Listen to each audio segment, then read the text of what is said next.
আমাদের সংস্কৃতি, আমাদের সংস্কার সর্বদা থাকবে আমাদের সাথে। ভারতের মহান গ্রন্থ আর কাব্যের সম্পূর্ণ সংকলন। সাবস্ক্রাইব করুন তিলক। প্রভু, প্রদ্যুম শীঘ্রই জওয়ান কি করে হবে? ওকে তাড়াতাড়ি জওয়ান করার জন্য সময়ের গতিকে তীব্র করার সিদ্ধি জ্ঞান কে প্রাপ্ত করেছে ভগবান? ওর মা ভানুমতি সময়ের গতিকে তীব্র করবে মহারাশি। কিন্তু ভানামতি প্রদ্যুম্নকে যুবক কি করে করবে প্রভু?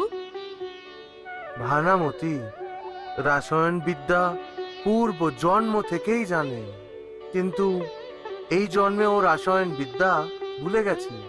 এই জন্য দেব ঋষি আপনাকে খালি ভানামতিকে স্মরণ করে দিতে হবে যে পূর্ব জন্মে ভানুমতি দেবলোকের অপ্সরা পদ্মিনী ছিল। পদ্মিনী? পদ্মিনী? নারায়ণ নারায়ণ। সৌন্দর্যের মূর্তি পদ্মিনী ভগবান বিষ্ণুর আরাধনা করেছিল। কিন্তু ভগবান, আমাদের এটা বলুন যে রসায়ন বিদ্যার সিদ্ধি পদ্মিনী কি করে পেল? পদ্মিনী একটি অদ্ভুত তপস্যা করেছিল। নৃত্য করতে করতে ও ভগবান বিষ্ণুর উপাসনা করেছিল।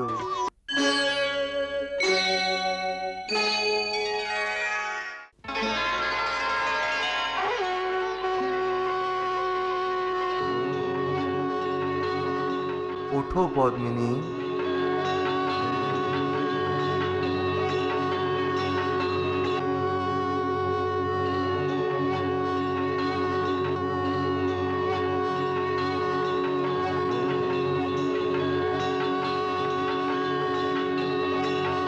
প্রণাম ভগবান।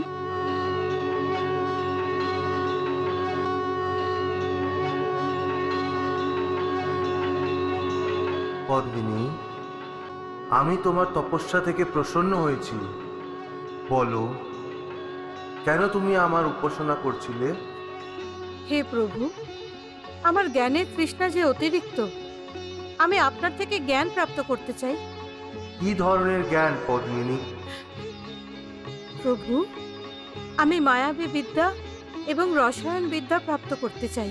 তোমার এই বিদ্যার কি প্রয়োজন আছে?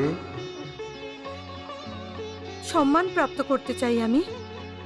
হে লক্ষ্মীপতি, যদি আমি এই বিদ্যাকে গ্রহণ করি তাহলে সমস্ত অপ্সরাদের মধ্যে আমি শ্রেষ্ঠ বলে বিবেচিত হব। পদ্মিনী, মায়াবী বিদ্যা এবং রসায়ন বিদ্যা একটি অস্ত্রের মতো হয়। যদি কেউ এর অধীনে এসে যায় অথবা কেউ যদি এর অপব্যবহার করে তাহলে ওর সর্বনাশ অবশ্যই হবে। হে প্রভু, না আমি এই বিদ্যার অধীনে থাকব আর নাই আমি এই বিদ্যার অপব্যবহার করব। আপনি কৃপা করে আমাকে এই দিব্য জ্ঞান প্রদান করুন। ঠিক আছে, তুমি তোমার চোখ বন্ধ করে সম্পূর্ণভাবে ধ্যান লাগিয়ে আমাকে স্মরণ করো।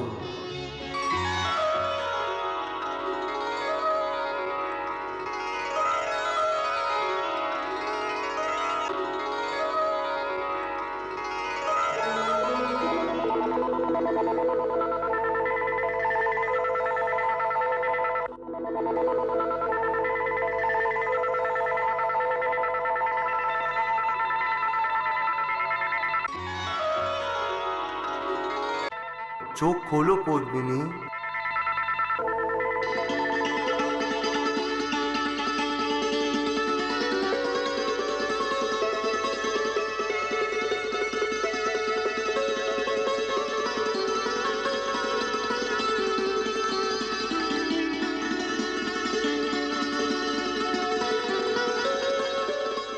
আমি তোমায় মায়াবী বিদ্যা এবং রসায়ন বিদ্যা শিক্ষা দিয়েছি, কিন্তু এই বিদ্যার ব্যবহার শুধু ত্রিলোকের কল্যাণের জন্যই করবে। হ্যাঁ,